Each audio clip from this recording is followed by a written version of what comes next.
천국에 없는 것 3가지. 요한계시록 21장 2절에서 4절 말씀.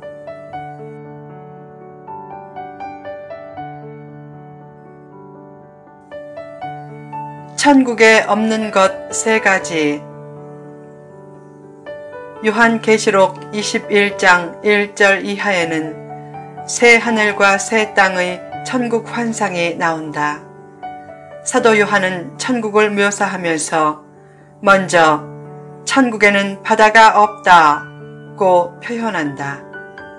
바다는 분리와 이별을 상징하는데 천국에는 어떤 분리와 이별도 없다는 뜻이다.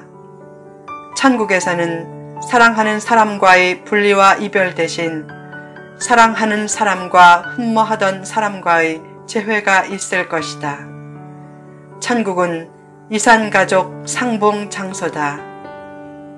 천국에 가서 다윗, 베드로, 바울 등도 만나고 싶지만 무엇보다 예수님을 뵙고 싶다.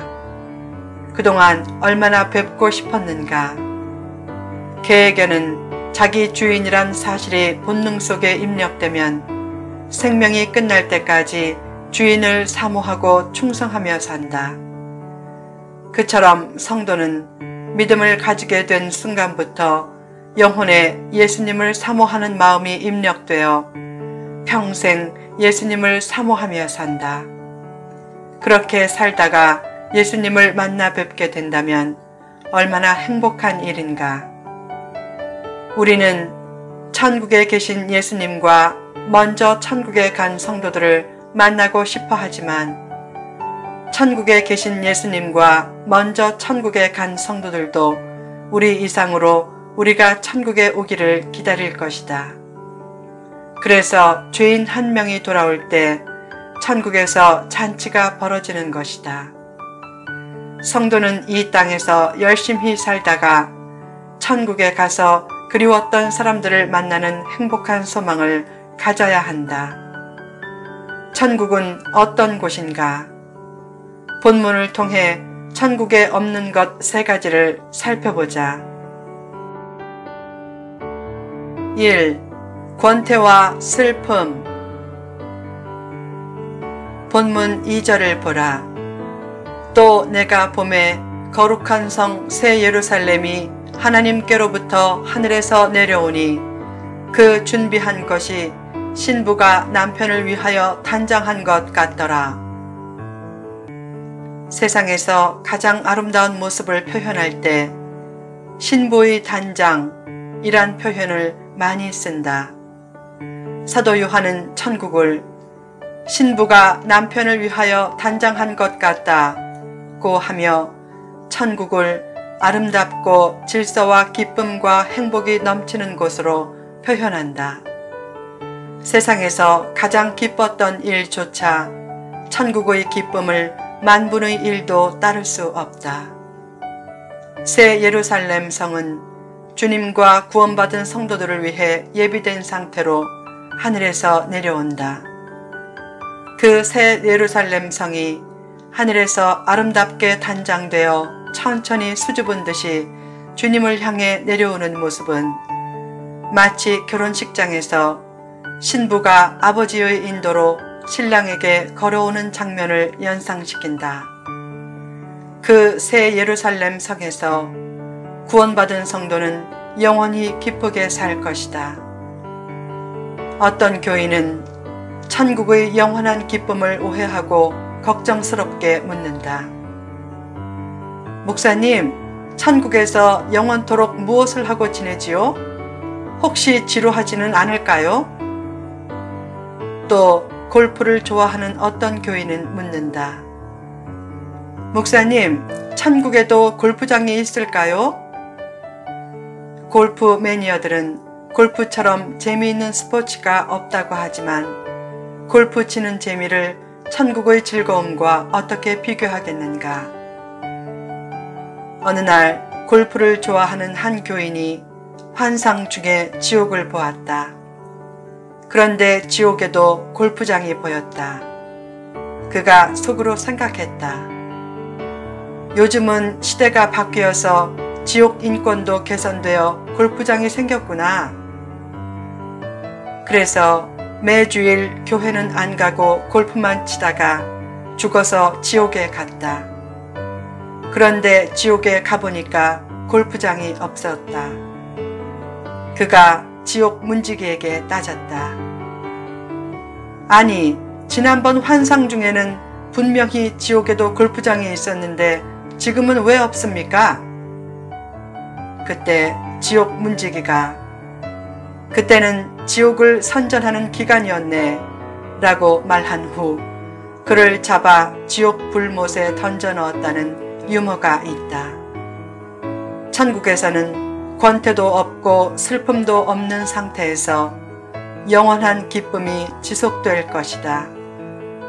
그러므로 세상에서 누리는 잠깐의 기쁨 때문에 천국의 기쁨을 잃지 말아야 한다.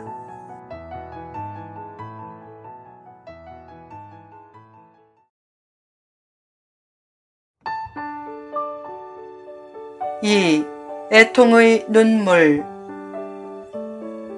천국에서는 하나님이 성도와 함께 계신다.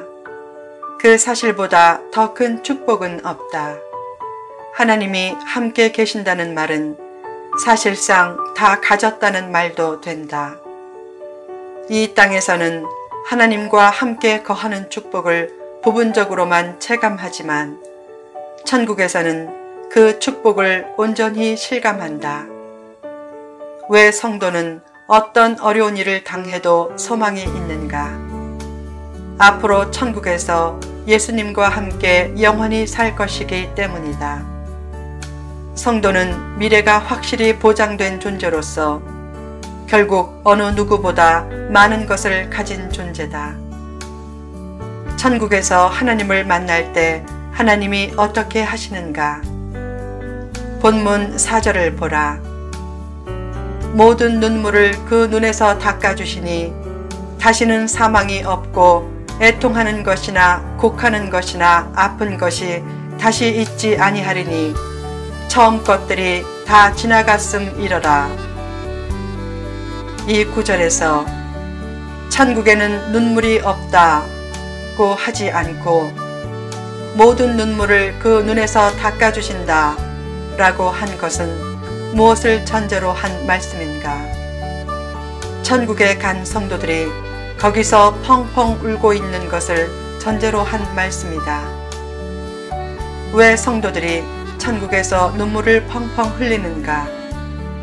이 땅에서 고생하며 믿음을 지킨 사람일수록 주님을 만난 감격이 클 것인데 그 감격 때문에 눈물을 흘릴 것이다. 또한 이 땅에서 고생한 것과 너무나 차이가 나는 행복한 삶을 예비하신 주님의 은혜에 감사해서 눈물을 흘릴 것이다. 그처럼 눈물을 펑펑 흘리는 성도의 눈에서 주님은 어머니처럼 친히 눈물을 닦아주시고 말씀하실 것이다. 아무개야, 이제 여기서 눈물 없이 영원히 행복하게 살아라. 이 땅에서 눈물 많이 흘리는 것을 너무 서러워하지 말라. 눈물이 있는 사람이 눈물이 없는 사람보다 훨씬 인생을 진지하게 살 수 있고 주님 만날 때 감격과 행복도 클 것이다. 하나님은 지금도 눈물을 흘릴 줄 아는 성도와 눈물을 씻겨줄 성도를 찾고 계신다. 감격과 감사의 눈물을 많이 흘리고 주님의 뜻을 따라 서로의 눈물을 닦아주며 살라. 3. 사망과 질병. 천국에 가면 다시는 사망이 없고 사망 때문에 슬퍼하는 것이나 아픈 것이 없다. 사람에게는 질병도 두려운 것이지만 역시 가장 두려운 것은 죽음이다. 사랑하는 사람이 죽으면 그때서야 그와 함께 했던 시간이 얼마나 소중한 시간인지 깨닫고 마음이 텅 빈 느낌과 함께 가슴을 찢는 외로움이 밀려든다. 그러나 천국에서는 더 이상 사랑하는 사람과 이별할 일도 없고 죽음도 없다. 죽음을 두려워하지 말라. 죽음은 묶은 줄을 끊어 자유하게 하는 천사의 손길이다. 성도는 죽음으로 더욱 생생하게 살게 된다. 다만 죽음으로 영혼을 얽어맸던 굴레들이 사라지고 모든 제한이 없어지게 될 뿐이다. 비록 육신은 죽어도 영혼은 소멸되지 않고 언젠가 몸으로 부활할 것이기에 성도의 죽음은 사실상 죽음이 아닌 새로운 삶이다. 성도에게 죽는 날은 죽음이 없는 천국으로 가는 즐거운 이삿날로서 고통과 분노와 눈물에 작별을 고하는 날이다. 또한 이 땅의 사랑하는 사람들과 헤어지는 날인 동시에 영원한 생명의 나라에서 먼저 천국에 간 사랑하는 사람들과 만나는 날이다. 그런 영생의 믿음을 가지고 죽음에 대한 두려움을 극복한다면 이 세상에 극복하지 못할 문제는 하나도 없다. 그러므로 아무리 힘든 문제가 있어도 천국 소망을 가지고 끝까지 인내하며 살라. 어려워도 꿈과 비전을 포기하지 않고 말씀과 기도와 헌신의 자리를 굳게 지키면 반드시 좋은 날을 볼 것이다. 어린 시절에 처음 두발 자전거를 탈 때 어떻게 두발 자전거가 서서 갈까 하고 신기하고 두려운 마음이 있었지만 중심을 잡고 페달을 밟자 넘어지지 않고 서서 갈 수 있었다. 가만히 있으면 아무리 신기한 제주꾼도 서서 앞으로 갈 수 없지만 힘차게 페달을 밟으면 중심이 생기고 연약한 사람도 앞으로 나아갈 수 있다. 항상 믿음과 꿈과 비전의 페달을 힘써 밟고 꿋꿋하게 서서 내일의 찬란한 축복을 예비하며 살라.